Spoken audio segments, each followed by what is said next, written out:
ಇವತ್ತು ನಮ್ಮ ದೇವರು ಯಾರಪ್ಪ ಅಂತಂದ್ರೆ ನಮ್ಮ ದೇಶವನ್ನು ರಕ್ಷಣೆ ಮಾಡ್ತಕ್ಕಂಥ ನಮ್ಮ ಸೈನಿಕರು ಅಂತೆಲ್ಲ ನಾವು ಇವತ್ತು ನೆಮ್ಮದಿಯಿಂದ ಇದ್ದೇವೆ. ಎರಡನೇದು ನಮ್ಮ ಸೈನಿಕರೇ ನಮ್ಮ ಆಸ್ತಿ.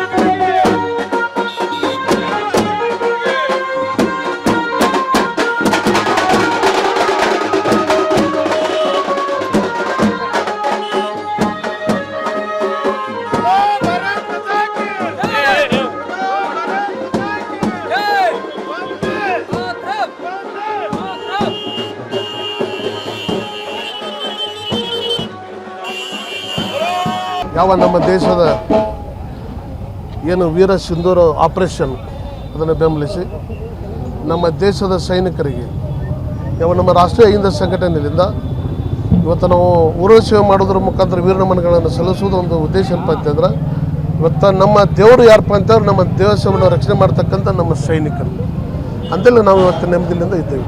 ಎರಡನೇದು ನಮ್ಮ ಸೈನಿಕರೇ ನಮ್ಮ ಆಸ್ತಿ. ನಮ್ಮ ಸೈನಿಕರೇ ನಮ್ಮ ಸರ್ವಸ್ವ. ಇಂಥ ಸಂದರ್ಭದಲ್ಲಿ ರಾಷ್ಟ್ರೀಯ ಅಹಿಂದ ಸಂಘಟನೆಯಿಂದ ಊರ ಸೇವೆ ಮಾಡೋದ್ರ ಮುಖಾಂತರ ವೀರನಮನಗಳನ್ನು ಇವತ್ತು ಸಲ್ಲಿಸ್ತಿದ್ದೇವೆ. ಕಾರಣ ಯಾವ ಉಗ್ರಗಾಮಿಗಳು ಭಯೋತ್ಪಾದಕ ರಾಷ್ಟ್ರ ಅಂತ ಹಣೆಬರಹವನ್ನು ಕಟ್ಟಿಕೊಂಡಂಥ ಪಾಕಿಸ್ತಾನ ಇವತ್ತು ನಮ್ಮ ದೇಶದ ಮೇಲೆ ಮೇಲಿಂದ ಮೇಲೆ ಬಂದು ದಾಳಿ ಮಾಡಿ ನಮ್ಮಲ್ಲಿರ್ತಕ್ಕಂಥ ನೂರಾರು ಜನರನ್ನು ಕೊಲ್ಲುವುದರ ಮುಖಾಂತರ ಒಂದು ನರಮೇಧವನ್ನು ನಡೆಸಿತ್ತು. ಅದನ್ನು ಖಂಡಿಸಿ ಇವತ್ತ್ಯಾವ ನಮ್ಮ ದೇಶದ ಪ್ರಧಾನಿಗಳಾದಂಥ ನರೇಂದ್ರ ಮೋದಿಜಿಯವರು ಒಂದು ಒಳ್ಳೆಯ ತೀರ್ಮಾನವನ್ನು ತಗೊಂಡು ಪಾಕಿಸ್ತಾನದಲ್ಲಿರ್ತಕ್ಕಂಥ ಉಗ್ರಗಾಮಿಗಳನ್ನು ಸದೆ ಬಡಿಯೋದ್ರ ಮುಖಾಂತರ ಪಾಕಿಸ್ತಾನಕ್ಕೆ ಎಚ್ಚರಿಕೆ ಕೊಡುವಂಥ ಕೆಲಸವನ್ನು ಕೂಡ ಮಾಡಿದರು. ಆ ಕೆಲಸವನ್ನು ನಮ್ಮ ದೇಶದ ಸೈನಿಕರು ವೀರ ಸೇನಾನಿಗಳು ಏನು ಮಾಡಿದ್ರಲ್ಲ ಅದಕ್ಕೆ ನಾನು ಭಾಳ ಹೆಮ್ಮೆ ಪಡ್ತೇವೆ ಇಡೀ ಸಮಸ್ತ ಭಾರತೀಯರು. ಆದರೆ ಒಂದೇನಪ್ಪ ಅಂತಂದ್ರೆ ಯಾವ ನಾವು ವಿಶ್ವಗುರು ಅಂತ ಕರೆಸ್ಕೊತಾ ಇದ್ದೇವೆ ನಮ್ಮ ದೇಶದ ಪ್ರಧಾನಿಗಳಲ್ಲಿ ನಾನು ವಿನಂತಿಯನ್ನು ಮಾಡ್ಕೋತಾ ಇದ್ದೇನೆ. ಯಾವ ಶ್ರೀಮತಿ ಇಂದಿರಾ ಗಾಂಧೀಜಿಯವರು ಪ್ರಧಾನಮಂತ್ರಿಗಳಿದ್ದಂಥ ಸಂದರ್ಭದಲ್ಲಿ ಲಾಹೋರ್ ಮಠ ಹೋಗಿ ಕೊಡೋದು ಪಾಕಿಸ್ತಾನ ಯಾರಿದ್ದನ್ನು ಒಂದು ಪಾಕಿಸ್ತಾನವನ್ನು ಕ್ಯಾನ್ಸಲ್ ಮಾಡಿ ಬಾಂಗ್ಲಾದೇಶವನ್ನು ಮಾಡಿದರು. 1,00,000 ಜನ ಸೈನಿಕರನ್ನು ಕೂಡಿ ಹಾಕಿದ್ರು ಅವರು ಇಂದಿರಾ ಗಾಂಧೀಜಿ. ಅಂಥ ಧೈರ್ಯವನ್ನು ಮಾಡಿ ಈಗ ಕೂಡ ಕಾಲು ಮಿಂಚಲ್ಲ ಪಾಕಿಸ್ತಾನವನ್ನು ಹೊಳಗೆ ಹೊಕ್ಕ ನೀವು ಅವರನ್ನು ನಿರ್ನಾಮ ಮಾಡುವಂಥ ಕೆಲಸವನ್ನು ನೀವು ಮಾಡಬೇಕಂತ ಸಮಸ್ತ ಭಾರತೀಯರ ಪರವಾಗಿ ಒಬ್ಬ ರಾಷ್ಟ್ರೀಯ ಅಹಿಂದ ಘಟಕದ ರಾಜ್ಯ ಅಧ್ಯಕ್ಷನಾಗಿ ನಾನು ನಿಮ್ಮಲ್ಲಿ ಮನವಿಯನ್ನು ಮಾಡಿಕೊಳ್ಳೋದ್ರ ಮುಖಾಂತರ ದೇಶದ ಸೈನಿಕರಿಗೆ ನನ್ನ ಕಡೆಯಿಂದ ಸಲಾಂ ಸಲಾಂ ಸಲಾಂ. ನಾವು ಪಾಕಿಸ್ತಾನದವರು ಪದೇ ನಮ್ಮ ಇಂಡಿಯಾ ದೇಶ ಮೇಲೆ ಅನೇಕ ಜನ ಬಲಿ ತೊಗೊತಾ ಇದ್ದಾರೆ. ಅದಕ್ಕೋಸ್ಕರ ಎಷ್ಟೋ ಸರಿ ಅಂತ ತಡ್ಕೊಂಡು ಸಾಕಾಗಿತ್ತು. ಈ ಸರ್ತಿ ಅವ್ರಿಗೇನು ಉತ್ತರವನ್ನು ನಮ್ಮ ಭಾರತ ಸೈನಿಕನವರು ಉತ್ತರ ಕೊಟ್ಟಿದ್ದಾರೆ. ಅದಕ್ಕೆಲ್ಲ ಸೈನಿಕರಿಗೆ ನಮ್ಮ ಅಹಿಂದಿ ಸದಸ್ಯ ವತಿಯಿಂದ ನಮ್ಮ ಅಹಿಂದೆ ಸಂಘಟನೆ ವತಿಯಿಂದ ಅವ್ರಿಗೆಲ್ಲರಿಗೂ ಸಲಾಂ ಸಲಾಂ ಸಲಾಂ ಅಂತ ಹೇಳಿ ಇವತ್ತಿನ ದಿವಸ ಕರ್ನಾಟಕ ಅಹಿಂದ ರಾಜ್ಯ ಸಂಘಟನೆಯ ಅಧ್ಯಕ್ಷರ ನೇತೃತ್ವದಲ್ಲಿ ಒಂದು ಅದ್ಭುತವಾದಂತಹ ಕಾರ್ಯಕ್ರಮವನ್ನು ಜರುಗಿಸಿದ್ದಾರೆ. ಏನಂತ ಹೇಳಿದ್ರೆ ನಮ್ಗೆಲ್ಲರಿಗೂ ಗೊತ್ತಿದೆ ನಮ್ಮ ಯೋಧ ಯಾವ ರೀತಿ ದೇಶದ ರೈತ ಒಬ್ಬ ಬೆನ್ನೆಲುಬಾಗಿ ನಿಲ್ತಿರ್ತಾನೆ, ಅದೇ ರೀತಿ ಪ್ರತಿಯೊಬ್ಬ ಯೋಧನೂ ಕೂಡ ನಮ್ಮ ಭಾರತ ದೇಶದ ಬೆನ್ನೆಲುಬು ಅನ್ನೋದು ತಪ್ಪಿಲ್ಲ. ಅಂತ ಯೋಧರಿಗೆ ಇವತ್ತು ಉರುಳು ಸೇವೆಯನ್ನ ಮಾಡುವುದರ ಮುಖಾಂತರ ಒಳ್ಳೆಯ ಸಂದೇಶವನ್ನ ರಾಜ್ಯಾಧ್ಯಕ್ಷರು ಒಳ್ಳೆಯ ಸಂದೇಶವನ್ನ ಸಾರುವಂತಹ ಕೆಲಸವನ್ನ ಈ ಒಂದು ಹುಬ್ಬಳ್ಳಿಯಲ್ಲಿ ಮಾಡಿದ್ದಾರೆ.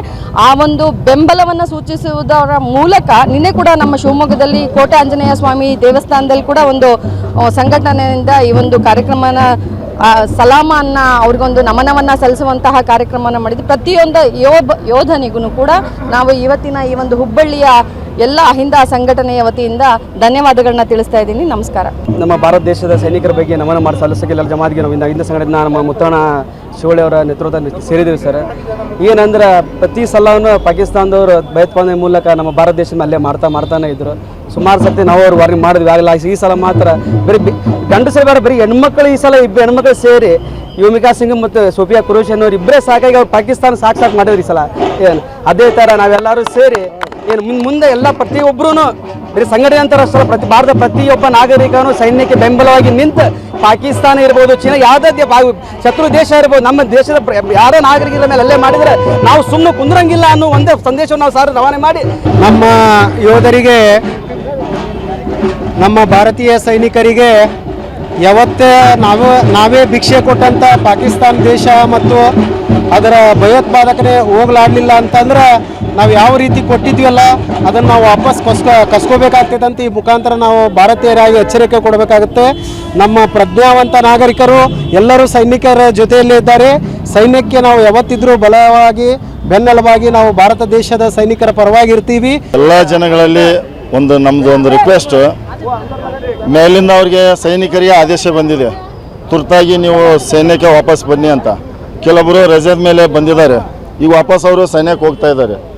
ಅವರು ಕೆಲವೊಂದು ಸಲ ಸೀಟ್ ಸಿಗಲಿಲ್ಲ ಅಂದ್ರೆ ಎಲ್ಲೋ ಟ್ರೈನಲ್ಲಿ ಡೋರ್ನಾಗರ ನಿಂತಿರ್ತಾರೆ, ಇಲ್ಲ ಬಸ್ನಾಗ ಡೋರ್ನಾಗರ ನಿಂತಿರ್ತಾರೆ. ಅಂಥವ್ರನ್ನ ಸೈನಿಕರೇನಿಗೆ ವಾಪಸ್ಸು ಯುದ್ಧಕ್ಕೆ ಹೋಗ್ತಾ ಇದ್ದಾರಲ್ಲ, ರಜದ ಮೇಲೆ ಬಂದವರು ಹೋಗೋರಿಗೆ ದಯವಿಟ್ಟು ಪ್ರಯಾಣದಲ್ಲಿ ಬಸ್ ಆಗಲಿ ರೈಲ್ವೆ ಆಗಲಿ ದಯವಿಟ್ಟು ಅವರಿಗೆ ಸೀಟನ್ನು ಕಲ್ಪಿಸ್ಕೊಡ್ಕೊಂಡು ತಮ್ಮಲ್ಲಿ ವಿನಂತಿ ಕೊಡ್ತಾ ಇದ್ದೀವಿ. ಇದು ಕರ್ನಾಟಕ ಜನತೆಯ ಒಂದು ಪರವಾಗಿ.